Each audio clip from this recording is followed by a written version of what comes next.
नमस्कार दोस्तों, आज मैं आपको पितृ अमावस्या व्रत की 5 कहानी सुनाने जा रही हूँ। प्रेम से बोलिए पितृदेव की जय हो, विष्णु भगवान की जय हो। श्राद्ध पक्ष में सर्व पितृ अमावस्या का बहुत ही महत्व है। यह पितरों को विदा करने की अंतिम तिथि है। अगर कोई श्राद्ध तिथि में किसी कारण से श्राद्ध न कर पाया हो या फिर श्राद्ध की तिथि मालूम न हो तो सर्वपितृ अमावस्या पर श्राद्ध किया जा सकता है। सर्वपितृ अमावस्या की पौराणिक कथा के अनुसार देवताओं के पितृगण अग्निस्वांत जो सोमपथ लोक में निवास करते हैं, उनकी मानसी कन्या अछोदा नाम की एक नदी के रूप में अवस्थित हुई।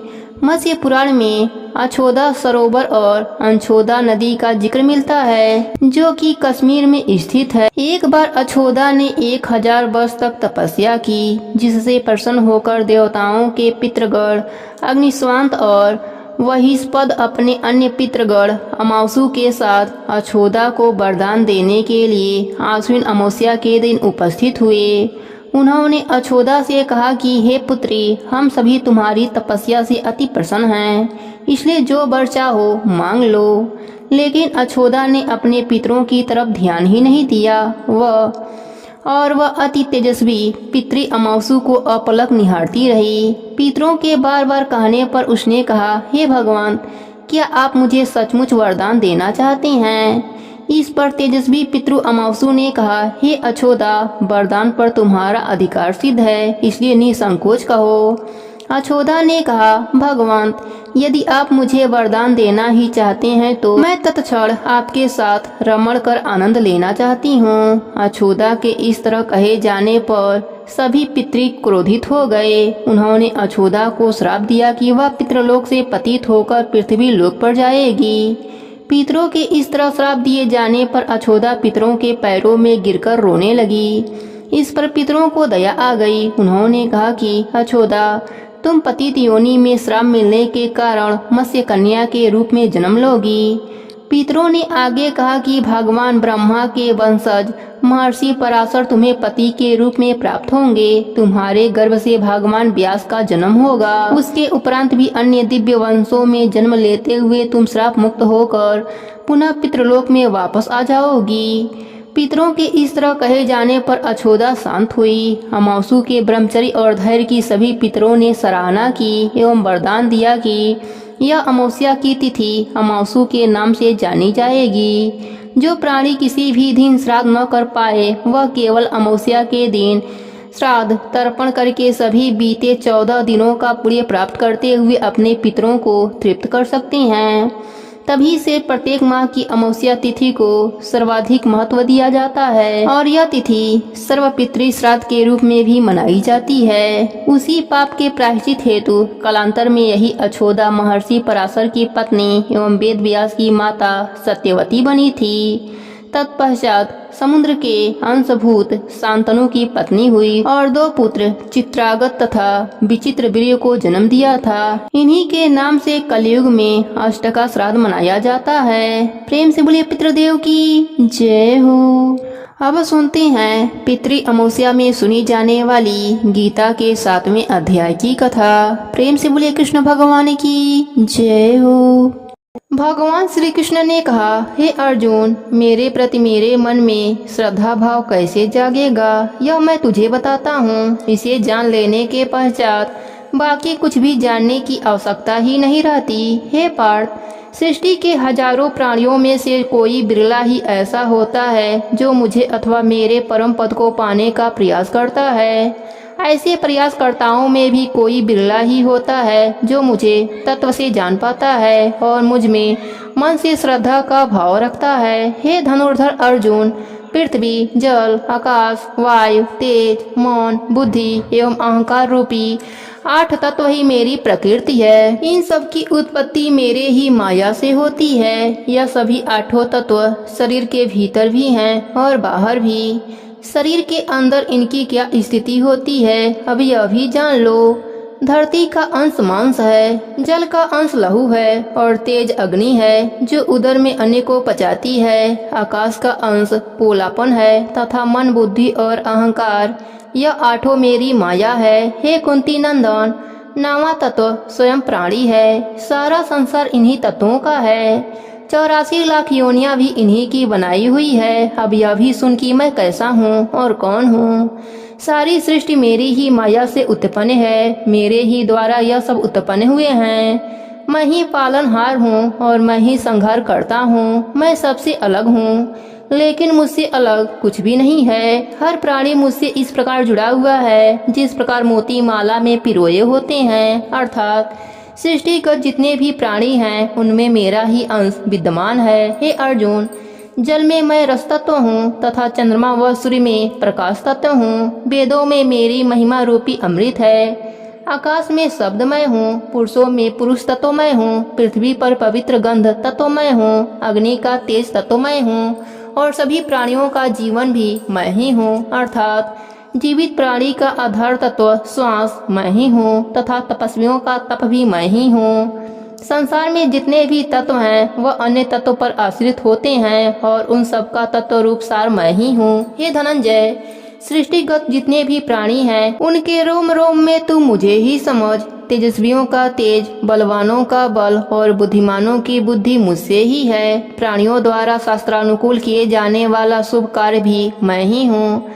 सत्व, रज, तम से जिन भावों की उत्पत्ति होती है उसका भी उत्पादक मैं ही हूँ। हे कौन्तेय, इन सभी में मैं ही कर्ता रूप होते हुए भी इनसे पृथक हूँ। हे श्रेष्ठ पार्थ, सांसारिक विषयों के फल स्वरूप प्राणियों में मोह की उत्पत्ति होती है। सृष्टि का हर प्राणी मोह से पीड़ित है। माया के मोह जाल में फंसा प्राणी मुझ नाश रहित को पहचान नहीं पाता, क्योंकि माया का मोह काफी विलक्षण है। इससे तो वही प्राणी विमुख हो सकता है जो नित्य निरंतर मेरा ही स्मरण करता है। हे अर्जुन, 4 प्रकार के प्राणी ही पुणात्मा होते हैं। जो रोगी होते हैं वह अपने रोग के निवारण के लिए मेरा स्मरण करते हैं। कुछ प्राणी ऐसे होते हैं जो ज्ञान पाने के लिए मेरा स्मरण करते हैं। कुछ प्राणी धन की कामना मन में लिए मेरा स्मरण करते हैं। कुछ प्राणी पुत्र प्राप्ति के लिए मेरा स्मरण करते हैं। हे पार्थ, जो ज्ञान पाने के लिए मेरा स्मरण या भजन करते हैं वही श्रेष्ठ ज्ञानी होते हैं। हे पांडु पुत्र अर्जुन, मैं ज्ञानियों को प्रिय हूँ और ज्ञानी मुझे प्रिय हैं। परंतु जो लोग आरोग्य, धन अथवा पुत्र की कामना लेकर मेरा स्मरण करते हैं उन्हें भी तू बुरा या अज्ञानी न समझ। ऐसे प्राणी भी उदार हृदय वाले और श्रेष्ठ हैं जो मेरा स्मरण करते हैं। लेकिन ज्ञानी मेरी आत्मा है। ज्ञानी तो दृढ़ निश्चय के साथ मेरे चरणों से बंधे हुए हैं। उन्होंने मुझे ही अपना ठाकुर और ईश्वर माना है। हे अर्जुन, कई जन्मों की साधना के बाद उनकी बुद्धि निर्मल होती है, तभी वे मुझे पहचानने योग्य बुद्धि एवं ज्ञान प्राप्त करते हैं। वह ज्ञान कैसा है, अब उसे सुन। जो ज्ञानी मुझे वासुदेव समझते हैं वह महंत कहलाते हैं। परंतु ऐसे ज्ञानी संसार में दुर्लभ हैं जो मुझे त्याग कर देवताओं की उपासना करते हैं। उनका ज्ञान केवल कामना तक ही सीमित है। वे कामना की पूर्ति के लिए ही देवताओं की उपासना करते हैं। जिस देवता की वे उपासना करते हैं उस देवता के प्रति उनकी श्रद्धा को मैं ही दृढ़ करता हूँ और मैं ही उस देवता में समाकर प्राणी की कामना पूरी करता हूँ। देवता द्वारा दिया गया वर नित्य अविनाशी नहीं है। जो प्राणी जिस देवता को पूजते हैं वे उसी देवता के लोक को प्राप्त होते हैं, लेकिन मेरे भक्त परमानंद अविनाशी पद को प्राप्त होते हैं। हे अर्जुन, मैं एकांती और अविनाशी हूँ। मैं किसी से प्रकट नहीं हुआ, मैं अजन्मा हूँ। किंतु बुद्धिहीन प्राणी मुझे भी जन्मा अर्थात किसी से प्रकट हुआ समझते हैं। भगवान कृष्ण अर्जुन से बोले, हे अर्जुन, अज्ञानी ही मुझे नासवान और किसी के द्वारा जन्मा हुआ समझते हैं, क्योंकि बुद्धि माया के पर्दे के पीछे छिपी रहती है। हे कुंती पुत्र, मैं अतीत, वर्तमान व भविष्य के प्राणियों से भली प्रकार परिचित हूँ, लेकिन जिस प्राणी में मेरे प्रति श्रद्धा नहीं होती वह मुझे जानता ही नहीं। प्राणी सुख दुख, हर्ष व शोक में डूबा रहता है, जिससे अज्ञान का उदय होता है। परंतु जिस प्राणी के आसक्ति रहित कर्म करने के कारण राग द्वेष समाप्त हो जाते हैं, ऐसा स्थित प्रज्ञ प्राणी ही मेरा स्मरण करता है। हे अर्जुन, जो प्राणी वृद्धा अवस्था एवं अपने अंत समय में मुक्ति की कामना से मुझे स्मरण करते हैं अथवा मेरे शरण में आते हैं वही मुझे पहचानते हैं। जो प्राणी मुझे अध्यात्म एवं कर्मकर्ता के रूप में जानते हैं वह प्राणी इस भाव से जानते हैं कि आदि दैव, आदि यज्ञ, आदि भगवान वासुदेव ही हैं। जिस प्रकार मेघ, धूम, जल तथा हिम आज सभी जल के प्रारूप हैं, ऐसा शांत चित एवं ज्ञानवान प्राणी ही मृत्यु के समय मेरा स्मरण करता हुआ मेरे धाम को प्राप्त होता है। प्रेम से बोलिए कृष्ण भगवान की जय हो। अब सुनते हैं 7वें अध्याय का महात्म्य। भगवान विष्णु ने कहा, हे लक्ष्मी, अब मैं तुम्हें 7वें अध्याय का महात्म्य सुनाता हूँ। एक नगर में शंकुकर नाम का एक वैश्य रहता था। वह धर्म कर्म में विश्वास नहीं रखता था। उसका विश्वास केवल धन संचय करने में ही था। व्यापार के लिए शंकुकर को कई बार अपने नगर से बाहर भी जाना पड़ता था। एक दिन वह दूसरे नगर से व्यापार करके आ रहा था। तभी राह में एक सर्प ने उसे डस लिया और कुछ ही समय पश्चात उसकी मृत्यु हो गई। अकाल मृत्यु तथा धन से मोह होने के कारण उसे अगला जन्म सर्प योनि में मिला। वह उसी स्थान पर बिल बनाकर रहने लगा जहां उसने पूर्व जन्म में एकत्रित धन गाल रखा था। वैश्य को सर्प योनि भोगते भोगते जब काफी समय व्यतीत हो गया, तब वह अपने पुत्रों के सपने में आया और बोला, हे पुत्रों, मैंने नगर के बाहर जंगल में एक घने वृक्ष के नीचे पूर्व जन्म में अर्जित धन गाल रखा है। पूर्व जन्म में मुझे केवल धन से ही मोह था, इसलिए मुझे सर्प योनि की प्राप्ति हुई। मैं उसी स्थान पर रहता हूँ जहाँ मैंने धन गाड़ रखा था। अब तुम उस धन को निकाल लो, क्योंकि मैं सर्प योनि में धन का उपयोग कैसे कर सकता हूँ। वैश्य पुत्रों ने उस सपने की आपस में चर्चा की। उन्हें अपने पिता के सर्प योनि में जन्म लेने का काफी दुख हुआ। वैश्य के पुत्रों ने सोचा कि अपने पिता की गति का कोई उपाय करना चाहिए, मगर उनके पास धन न होने के कारण वे पिता की गति करने में असमर्थ थे। इसलिए वे नगर से दूर जंगल में वृक्ष की तलाश में कुदाल लेकर निकल पड़े। जंगल में पहुंचने पर उन्हें एक घना वृक्ष दिखाई दिया। उस वृक्ष के नीचे उन्हें एक बाबी दिखाई दी। उन्होंने सोचा कि अवश्य इस बाबी में सर्प योनि में हमारे पिता रहते हैं। यही सोचकर वैश्य के पुत्र ने कुदाल से वहां खुदाई शुरू कर दी। जब छेद बड़ा हुआ तो वहां से एक सर्प निकला और उसने पूछा, तू कौन है और मेरा घर क्यों उजाड़ रहा है। वैश्य के उस पुत्र ने कहा, मैं शंकुकर का पुत्र हूँ। मेरे पिता की मृत्यु सर्प के डसने से हुई है। क्या तू ही वह दुष्ट सर्प है? मैं तुझे जीवित नहीं छोड़ूंगा। हे पुत्र, मैं ही तेरा पिता शंकुकर हूँ। मुझे मत मार और इस अधम देह से मुझे मुक्ति दिला। सर्प ने कहा। तब शंकुकर के सब पुत्र वहां आ गए और बोले, हे पिताश्री, आप इस अधम योनि को कैसे प्राप्त हुए? सर्प ने कहा, यह मेरे पूर्व जन्म का कर्म था जो मैं इस योनि को भोग रहा हूँ। यह सुनकर पुत्रों ने कहा, हे पिताश्री, क्या कोई ऐसा उपाय नहीं जिससे आप सदगति को प्राप्त हों और आपका उद्धार हो? तब सर्प ने कहा, हे पुत्रों, किसी गीता पाठी ब्राह्मण को घर में भोजन कराओ और उसकी सेवा करके उससे आशीर्वाद प्राप्त करो, तभी मेरा कल्याण होगा। उसके पश्चात सर्प योनि को प्राप्त शंकुकर के पुत्र घर आए। फिर नगर में जितने भी गीता पाठी ब्राह्मण थे उन्हें उत्तम भोजन कराया और गीता के 7वें अध्याय का पाठ कराया। उनकी सेवा करी और दक्षिणा देकर कहा, हे महापुरुषों, आप हमें आशीर्वाद दें ताकि हमारे पिता शंकुकर का उद्धार एवं कल्याण हो सके। वे सर्प योनि की अधम देह से छूट जाएं। शंकुकर के पुत्रों के सेवा भाव से प्रसन्न होकर साधु ब्राह्मणों ने उन्हें आशीर्वाद दिया। इसके परिणाम स्वरूप सर्प की योनि से मुक्ति पाकर शंकुकर देवदेही को प्राप्त हुआ। वह अपने पुत्रों को आशीर्वाद देता हुआ आकाश से उतरे विमान पर चढ़कर बैकुंठ धाम की ओर चला गया। वैश्य द्वारा संचित किए गए धन से उसके पुत्रों ने गौशाला, मंदिर तथा धर्मशाला आदि का निर्माण करवाया।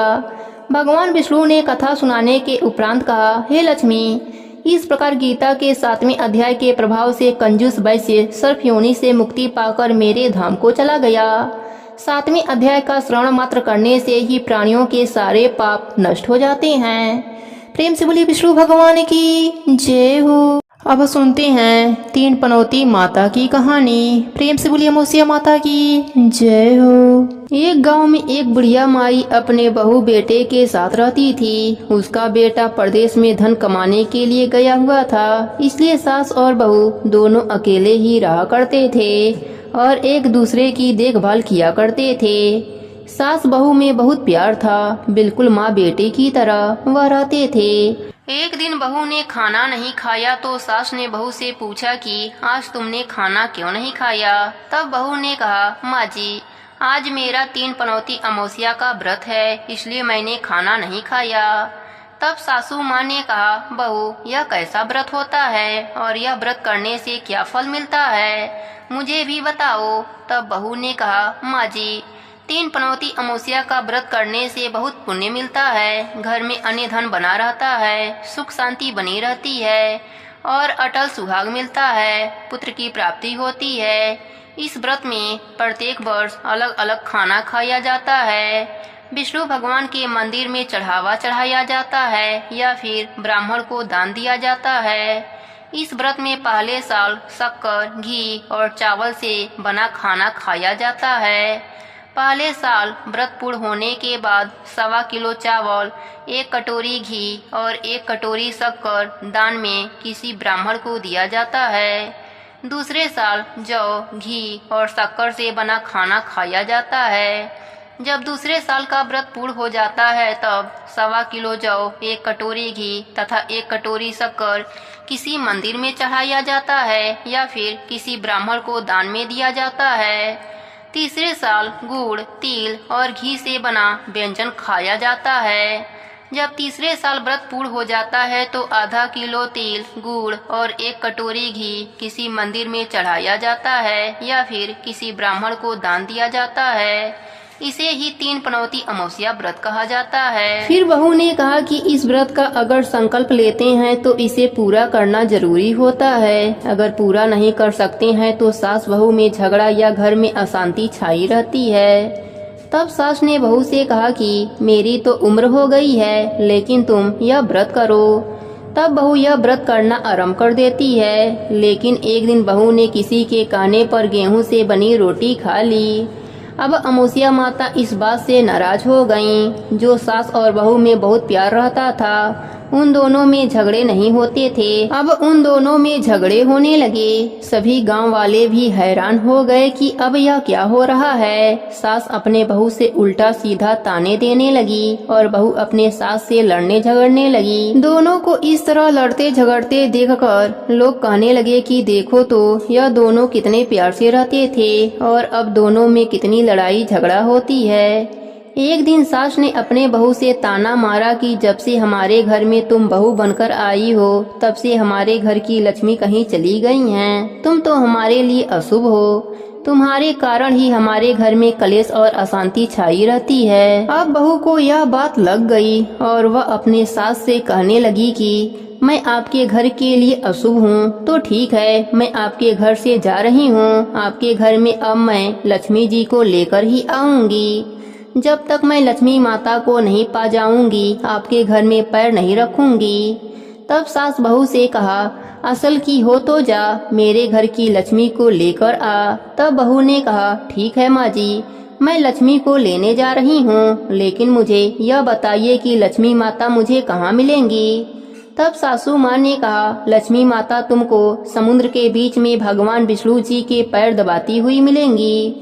अब बहू यह कहकर चली गई कि जब तक लक्ष्मी माता को ना पा जाऊंगी तब तक मैं आपके घर नहीं आऊंगी। इतना कहकर बहू लक्ष्मी माता के खोज में निकल गई। जब बहू लक्ष्मी माता को खोजने के लिए जा रही थी तब उसे बीच रास्ते में एक गाय मिली। वह बहू से पूछती है कि बेटी तुम कहाँ जा रही हो। तब बहू कहती है कि हे गाय माता, मेरी सासू माँ मुझे कहती हैं कि मेरे आने से उनके घर में अन्न धन की कमी हो गई है और उनके घर की लक्ष्मी कहीं चली गई हैं। मैं लक्ष्मी माता को लेने जा रही हूँ। तब गाय माता ने कहा, बेटी अगर तुम जा ही रही हो तो विष्णु भगवान से मेरे बारे में भी पूछ लेना। तब बहू बोलती है, ठीक है गाय माता, बताओ मैं आपके बारे में क्या पूछूंगी। तब गाय माता बोलती हैं कि बेटी मेरा जब भी बछड़ा होता है वह मर जाता है, जिंदा नहीं रहता है। तू विष्णु भगवान से पूछ लेना कि मेरे साथ ऐसा क्यों होता है। मैंने ऐसा कौन सा कर्म किया है जो मेरे साथ मेरी संतान नहीं रहती है। बहू बोली, ठीक है गाय माता, मैं आपके बारे में जरूर पूछ लूंगी। और यह कहकर आगे चल देती है। आगे चलते चलते बहू को एक घोड़ी मिलती है जिसके गले में घंटी बंधी होती है। घोड़ी ने भी कहा, बेटी तुम कहाँ से आ रही हो और कहाँ जा रही हो। तब बहू घोड़ी से कहती है, मेरी सास मुझे अशुभ कहती हैं, मेरे आने से उनके घर की लक्ष्मी चली गई हैं, मैं लक्ष्मी माता को ढूंढने जा रही हूँ। तब घोड़ी कहती है, बेटी मेरे दुख का कारण भी विष्णु भगवान से पूछ लेना। तब बहू ने कहा, जरूर पूछ लूंगी, पर बताओ तो सही कि तुम्हें क्या दुख है। तब वह घोड़ी कहती है, मेरे गले में यह पट्टा बंधा हुआ है, मैं इससे बहुत दुखी हूँ। बहू कहती है, ठीक है मैं पूछ लूंगी। इतना कहकर वह जाने लगती है। बहू को एक अंधा बहरा बुजुर्ग मिलता है। वह भी बहू से अपनी समस्या भगवान से पूछने के लिए विनती करता है। तब बहू उसकी समस्या भी भगवान से पूछने के लिए कहकर आगे बढ़ जाती है। आगे चलते चलते बहू को एक बूढ़ी औरत मिलती है जो हाथ और पैर से अपाहिज होती है। वह भी बहू से कहती है कि बेटी तुम कहाँ से आ रही हो और कहाँ जा रही हो। तब बहू कहती है कि मेरी सासू माँ मुझे अशुभ समझती हैं, मेरे आने से उनके घर की लक्ष्मी जी रूठ कर चली गई हैं, इसलिए मैं लक्ष्मी माता को लेने के लिए जा रही हूँ। तब वह अपाहिज औरत उससे कहती है, बेटी अगर तुम्हें भगवान मिले तो मेरी समस्या का भी समाधान पूछ लेना। बहू कहती है, ठीक है माँ जी। इतना कहकर वह आगे चल देती है। अब चलते चलते बहू बहुत थक जाती है और एक आम के पेड़ के नीचे बैठ जाती है।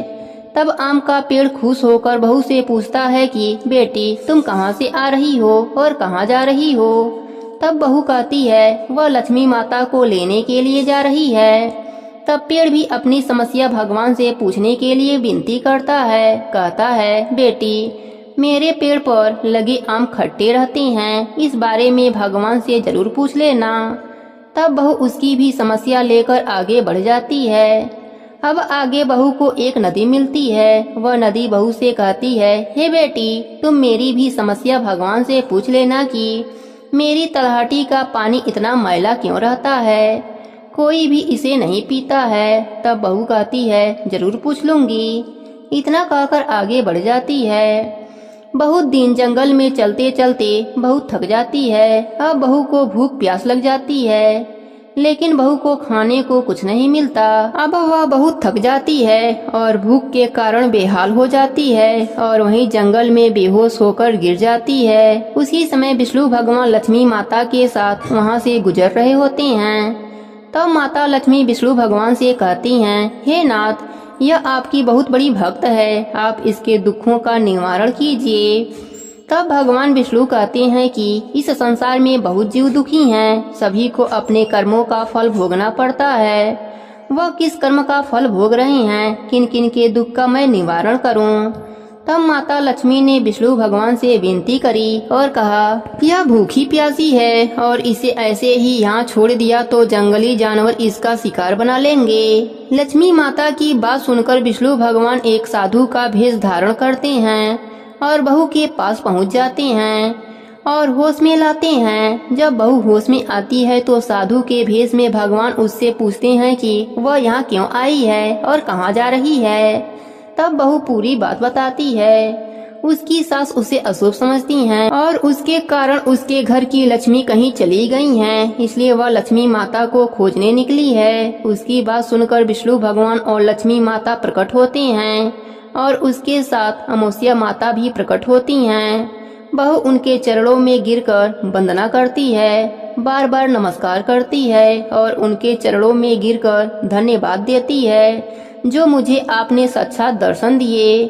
अमावस्या माता बहू से कहती हैं कि बेटी तूने मेरे व्रत को खंडित किया है, इसी की सजा तुम्हें मिल रही है, लेकिन अब तुम्हें मैं माफ करती हूँ। अब तुम घर चली जाओ, तुम्हारा घर अन्य धन से संपन्न हो जाएगा, तुम्हारा घर सुंदर महल में बदल जाएगा और तुम्हारी सभी मनोकामनाएं पूर्ण हो जाएंगी। इस पर बहू कहती है, मुझे रास्ते में गाय मिली थी, उसको यह समस्या है, यह कैसे दूर होगा, उसकी दुख भी दूर कीजिए। तब भगवान विष्णु कहते हैं कि जो गाय मिली थी तुमको, जिसका बछड़ा मर जाता है, उस गाय ने अपना दूध किसी को भी नहीं पिलाया है, इस वजह से उसका बछड़ा जिंदा नहीं रहता है।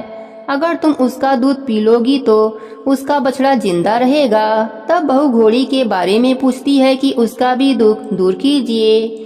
तब विष्णु भगवान कहते हैं कि घोड़ी पिछले जन्म में आटा पीसने वाली महिला थी वह किसी को आटा पीसकर नहीं दिया था, इसलिए उसके गले में चक्की के पार्ट बंधे रहते हैं। तुम उसके पार्ट को खोल देना, वह बिल्कुल ठीक हो जाएगी।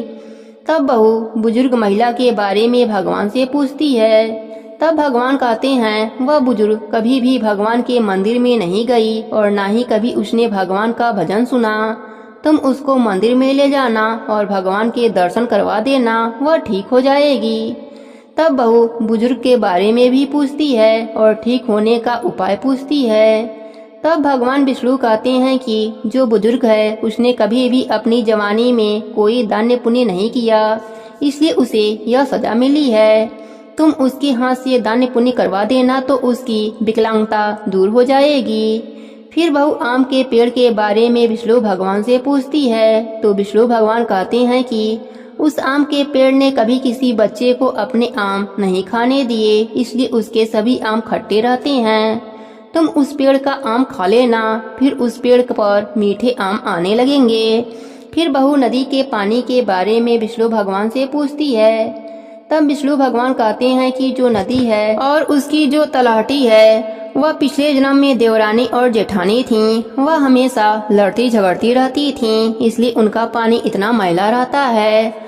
उसका पानी तुम पी लेना, उसका पानी शुद्ध हो जाएगा। बहू ने विष्णु भगवान, लक्ष्मी माता और अमावस्या माता को प्रणाम किया और अपने घर की तरफ चल पड़ी।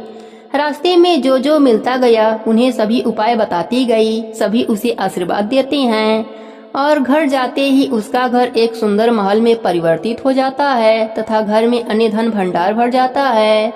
अब बहू सास से कहती है, सासू माँ आपने सच ही कहा था, मैं आपके लिए अशुभ हूँ। मेरे जाने के बाद ही आपके घर लक्ष्मी माता आई हैं।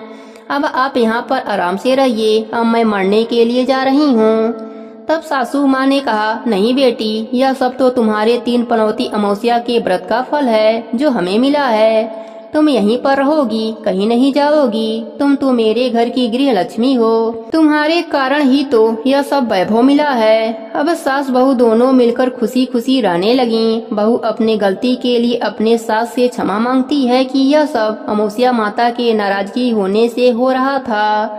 सास भी बहू की बातों को समझती है और एक दूसरे को माफ करके खुशी खुशी रहने लगते हैं। अब उनका बेटा भी परदेश से लौट आया। घर में यह सब वैभव देखकर उसे अपनी आंखों पर विश्वास नहीं होता है, क्योंकि वह तो इसी दरिद्रता को दूर करने के लिए परदेश में पड़ा हुआ था कि वहाँ पर रहेगा तो कुछ कमाई कर लेगा। तब उसकी माँ उसको सारी बातें बताती है कि कैसे 3 पनौती अमावस्या के व्रत करके तेरी पत्नी यह सब वैभव प्राप्त करी है। यह सब व्रत के प्रभाव से ही संभव हो पाया है। इसके वजह से लक्ष्मी माता की कृपा हमारे ऊपर हुई है। 3 पनौती व्रत करने से सारे दुख दूर हो जाते हैं। इस तरह वह लोग खुशी खुशी से रहने लगे। 3 पनौती अमावस्या के व्रत करने से जैसे सास बहू के दिन बदले, वैसे ही व्रत करने वालों के, कथा कहानी सुनने वालों के भी दिन अमावस्या माता बदलना। सबके घरों में लक्ष्मी जी का वास करना, अन्नपूर्णा माता का वास करना। प्रेम से बोलिए अमावस्या माता की जय हो। अब सुनते हैं व्रत कथा और व्रत को पूर्ण करने वाले गणेश भगवान की कहानी। प्रेम से बोलिए गणेश भगवान की जय हो। किसी गांव में एक सेठ सेठानी रहा करते थे। सेठ गणेश भगवान का बहुत बड़ा भक्त था और सदैव उनकी पूजा पाठ किया करता था। वह कोई भी काम करने से पहले गणेश भगवान को याद करना नहीं भूलता था। एक बार गणेश भगवान रूप बदलकर सेठ के खेतों से गुजर रहे थे। गणेश भगवान को रास्ते में भूख लगी तो उसी सेठ के खेत से गेहूं के 12 दाने तोड़कर खा लिए। फिर उन्होंने सोचा, अरे मैं तो भूख से बेहाल होकर सेठ से बिना पूछे ही उसके खेतों से गेहूं के दाने खा लिए। यह तो चोरी हुई और इस पाप का दंड मुझे भोगना ही होगा। गणेश भगवान बालक का रूप धरकर सेठ के पास पहुँचे और बोले, सेठ जी मुझे कोई काम दे दीजिए, मैं दूसरे गांव से काम की तलाश में आया हूँ। सेठ ने कहा, देखो मेरे काम में इस समय घाटा चल रहा है, इसलिए मैं तुम्हें काम तो दे दूंगा पर तनख्वाह नहीं दूंगा। इस तरह गणेश जी सेठ जी के घर काम करने लगे। एक दिन सेठानी शौच से निवृत्त होकर अपने हाथ राख से धो रही थी तो नौकर बने गणेश जी ने कहा, सेठानी जी जब तक हम अपने हाथों को मिट्टी से नहीं धो लेते तब तक वह स्वच्छ नहीं होते। इसलिए आप अपने हाथों को मिट्टी से धोया करो। इस बात से सेठानी गुस्सा होकर नौकर की शिकायत सेठ जी से करी। सेठ जी ने कहा, गणेशा सही तो कह रहा है, जब तक हाथ मिट्टी से नहीं धो लेते तब तक हाथ स्वच्छ नहीं होते। यह गणेशा तो बहुत समझदारी की बातें करता है, हमारे बारे में अच्छा सोचता है। सेठानी ने कहा, सुनो जी, कल हमें गंगा स्नान के लिए जाना है, आप चलोगे साथ? सेठ जी ने कहा, मुझे दुकान पर काम है, तुम गणेशा के साथ चली जाना। अगले दिन सेठानी गणेशा के साथ गंगा घाट पहुंच जाती है। सेठानी गंगा किनारे पर ही बैठकर स्नान कर रही होती है। गणेशा सेठानी को लेकर बीच गंगा में ले जाकर डुबकी लगाकर वापस किनारे पर लाता है। इस बात से भी सेठानी बहुत गुस्सा हुई। सेठानी घर आकर यह बात सेठ जी को बताई। सेठ जी ने कहा, गणेशा तुमने ऐसा क्यों किया? गणेशा ने कहा, जब तक हम गंगा में डुबकी नहीं लगा लेते तब तक स्नान पूर्ण नहीं होता है। सेठ जी प्रसन्न होकर बोले, यह गणेशा तो बुद्धिमानी की बातें करता है, हमारे बारे में कितना अच्छा सोचता है। एक दिन सेठ जी ने अपने घर पूजा का आयोजन रखा। सेठानी को बुलाने के लिए गणेशा से बोले। गणेशा सेठानी को बुलाने गया तो देखता है सेठानी काला कपड़ा पहन रखी है। गणेशा कहता है, सेठानी जी आप पूजा में लाल रंग की साड़ी पहनो, पूजा में लाल रंग शुभ माना जाता है। सेठानी गुस्से से सेठ जी के पास गई और सारी बात सेठ जी को बताई। तब सेठ जी ने कहा, गणेशा ठीक ही कह रहा है, पूजा पाठ में लाल रंग बहुत शुभ माना जाता है। फिर सेठानी लाल रंग की साड़ी पहनकर पूजा करवाती हैं। एक दिन सेठ घर में गणेश पूजन का कार्यक्रम रखा। गणेश जी के मूर्ति के स्थान पर गणेशा जाकर बैठ जाता है। यह देखकर सेठ को गुस्सा आ जाता है। सेठ जी कहते हैं, गणेशा यह कहाँ की समझदारी है, मैं तो समझता था कि तुम बहुत समझदार हो, बड़ी बड़ी ज्ञान की बातें करते हो और खुद ही अज्ञानी बनकर उस स्थान पर बैठ गए हो जहाँ प्रभु के मूर्ति का स्थान है। फिर गणेशा अपने असली रूप में आ जाते हैं। सेठ सेठानी हाथ जोड़कर कहते हैं, प्रभु आप मेरे घर नौकर के रूप में, हमसे बहुत बड़ी गलती हो गई प्रभु, हम आपको पहचान नहीं पाए, हमें क्षमा कर दीजिए। गणेश भगवान ने कहा, तुम दोनों व्यर्थ में ही परेशान हो रहे हो, मैं तो स्वयं तुम्हारे घर में नौकर बनकर आया था। मैंने तुम्हारे खेत से गेहूं के 12 दाने चुराकर खा लिए थे, इसलिए मैं उसका ऋण चुकाने तुम्हारे घर नौकर बनकर आया था। मेरा आशीर्वाद सदैव तुम पर बना रहेगा, तुम्हारे घर में धन वैभव की कभी भी कमी नहीं होगी। इतना कहकर गणेश भगवान अंतर ध्यान हो जाते हैं। हे गणेश जी महाराज, जैसे आपने सेठ सेठानी पर अपनी कृपा करी, वैसे ही अपने सभी भक्तों पर अपनी कृपा बनाए रखना। सबके व्रत को पूर्ण करना, कहानी अधूरी हो तो पूरी करना, पूरी हो तो मान रखना। प्रेम से बोले गणेश भगवान की जय हो। एक समय की बात है, एक नगर में एक साहूकार रहता था। वह बहुत ही अमीर था। उसके घर एक ब्राह्मणी रोटी लेने आया करती थी। घर के अंदर घुसते ही पोल के ऊपर गणेश भगवान का मंदिर था। वह गणेश भगवान को रोटी का एक टुकड़ा भोग लगा देती थी। इसी तरह करते करते बहुत दिन हो गए। एक दिन गणेश भगवान ने सोचा, यह अपने को रोज भोग लगाती है, इस कारण मुझे उसे ना कुछ उपहार देना ही पड़ेगा। गणेश भगवान एक दिन उसके थाली में हीरे मोती भर दिए। ब्राह्मणी प्रसन्न होकर थाली लेकर अपने घर आ गई। अगले दिन साहूकार के घर रोटी लेने नहीं गई। साहूकार ने ब्राह्मणी को बुलावा भेजा कि बाई जी रोटी लेने के लिए क्यों नहीं आई। ब्राह्मणी ने कहा कि मुझ पर तो गणेश भगवान प्रसन्न हुए हैं, बहुत वर्ष रोटी दूसरे के घर की खा ली, अब अपना रोटी खाऊंगी। साहूकार ने यह बात सुनकर मन में बहुत नाराज हुई कि गणेश भगवान ब्राह्मणी के ऊपर प्रसन्न हुए परंतु मेरे ऊपर प्रसन्न नहीं हुए। तब साहूकारनी ने गणेश भगवान की मूर्ति को हटाकर बाहर फेंक दिया। इधर सेठ जी के दुकान में धंधा पानी चलना बंद हो गया। एक दिन सेठ जी की नजर पोल की मंदिर पर गई तो सेठानी से पूछा कि गणेश भगवान कहाँ गए। साहूकारनी ने कहा कि ऐसे गणेश भगवान का क्या करें, जो ब्राह्मणी के ऊपर तो प्रसन्न हुए लेकिन हमारे ऊपर प्रसन्न नहीं हुए। इस कारण मैं गणेश भगवान को हटाकर पोखरे में फेंक दिया। सेठ जी ने कहा, यह तुमने क्या किया? मेरे तो सारे धंधे पानी चलना बंद हो गया। गणेश भगवान को कहाँ फेंका? मुझे बताओ, मैं वापस लेकर आता हूँ।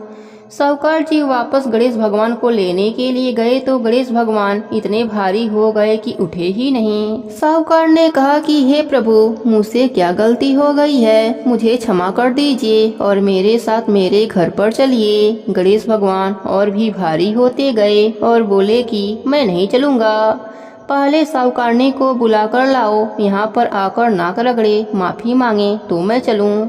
मुझे हमेशा सवा शेर का चूरमा करके भोजन करावे तो मैं चलूँ। साहूकार साहूकारनी को लेकर नाक रगड़वाया और माफी मंगवाई, सवा शेर का चूरमा चढ़ाने का हामी भरवाई। तब गणेश भगवान हल्के हो गए। साहूकार गणेश भगवान को लाकर पोल में बैठा दिया। अब साहूकार का धंधा पानी वापस से चलना शुरू हो गया। हे गणेश जी महाराज, जैसे आप ब्राह्मणी और साहूकार पर प्रसन्न हुए वैसे ही सभी पर प्रसन्न होना। कहानी अधूरी हो तो पूरी करना, पूरी हो तो मान रखना, सबके व्रत को पूर्ण करना। प्रेम से बोलिए गणेश भगवान की जय हो।